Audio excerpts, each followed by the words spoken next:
Sir, अमोर के पूर्व विधायक हैं सबा जफर जी, उन्होंने खारी और रसली पुल के शिलान्यास को लेकर एक सवाल उठाया है कि इसमें खास करके जो है माननीय मुख्यमंत्री बिहार सरकार का नाम नहीं है इस शिलापट पर। इस पर लेकर के सर क्या कहेंगे आप? सुनिए, मैं कह रहा हूँ ये बाल का खाल निकालना है। अरे काम हो गया, जो लोग निकम्मे होते हैं वो इसी तरह का मामला करते हैं। अभी मान्यवर का एक बयान और सुन लीजिएगा, है ना। पूरी रामायण पढ़ गए, सीता किसकी जोड़ू वो भी मालूम नहीं है। सदन में रहने वालों को ज्ञान होना चाहिए था। वो जो अभी मानंदा में ब्रिज बन रहा है, वो ब्रिज बन रहा है बिहार सरकार की राशि से, और महात्मा को ये भी मालूम नहीं है। वो बोल रहे हैं कि ये तो मानंदा बेसिन के पैसे से बन रहा है। तो ऐसे ज्ञानी पुरुष के बात पर कोई टिप्पणी करना कोई ज़रूरी मैं नहीं समझता हूँ।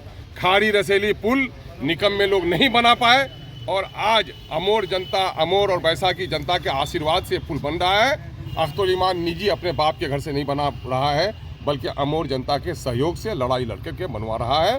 इसमें सबको खुश होना चाहिए। राजनीति करने के लिए बहुत सारे तरीके हैं। अमोर बैसा पिछड़ा है, इसके विकास के लिए लोग लड़ें। अगर सत्ताधारी जमात से हैं तो सत्ताधारी जमात से लेकर और काम कराएं। अपने घर के करीब का जो पुल बेचारा लटका हुआ है, उसका लोहे का छड़ कौन उठाया, उसकी गिट्टी कौन उठाया, ठेकेदार को कौन परेशान किया। और आप लोगों को बात एक मैं कह देता हूँ, पहले के लोग कुल्हाड़ी बसूला लेकर के सड़क जांच करते थे, तो सबसे ज़्यादा मजबूत सड़क तो अमोर बैसा की होनी चाहिए थी ना। लेकिन अमोर बैसा की वो सड़क सबसे कमज़ोर हुई। मैंने ठेकेदारों को कहा कि भाई ईमानदारी से काम करो, हमारे लोग तुमको परेशान नहीं करेंगे। औरों के लोग परेशान करते थे।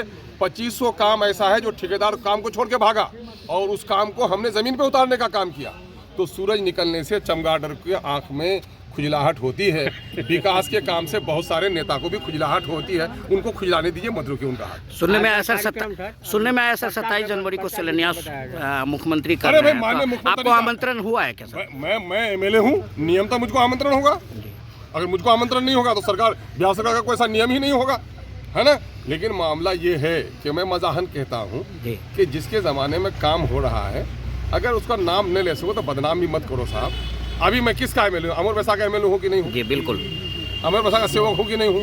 अगर जो लोग पहले एमएलए थे भी, तो उसको भी अगर कोई पूछेगा दिल्ली में कि भाई अमोर बैसा का एमएलए कौन है, तो उसका नाम, मेरा नाम लेना मजबूरी है कि नहीं है? तो भाई वो तो हम तो आप जनता समान मानते हैं, उन लोगों का हम सम्मान करते हैं। हमारे बुजुर्गों ने होना तो ये चाहिए था कि हमारे पूर्व एमएलए लोग हमको न्योता देते, हमको चाय पिलाते और कहते कि देखो अख्तुल ईमान, हार जीत अपनी जगह पर है, लड़ाई अमोर बैसा के लिए है, ये काम मैं थोड़ा छोड़ा हूँ, ये काम तुम कराओ। तो मैं समझता कि बड़े नेता हैं, मैं उनका सम्मान करता। जो काम करा रहा हूँ उसको भी लोग रुकवा है, तो बताइए तो ये बात अच्छी है क्या?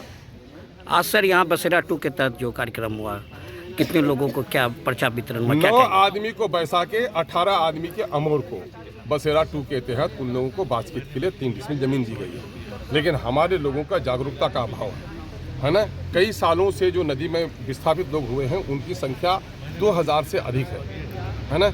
आप जाके देखिए, अभी भी वहाँ पर सिरसी के पास, चुनामारी के पास 1 किलोमीटर लंबे लोग सड़क पर बसे हुए हैं, उनको पास की ज़मीन नहीं है। लेकिन वो आके दरखास्त नहीं देगा तो कौन क्या कर सकता है? बिजलिया हजरिया दलित लोग हैं, गरीब लोग हैं, पूरा गाँव उजड़ गया है। 27 को मिला है, मैं कह रहा हूँ 2700 लोगों को मिलने की ज़रूरत है। उसके लिए हमारे जनप्रतिनिधियों को, सामाजिक कार्यकर्ता को आगे बढ़ना चाहिए, और वो बेचारा गरीब अगर नहीं जानता है तो उनका दरखास्त दिलवाना चाहिए। कर्मचारी को सर्वे करना चाहिए।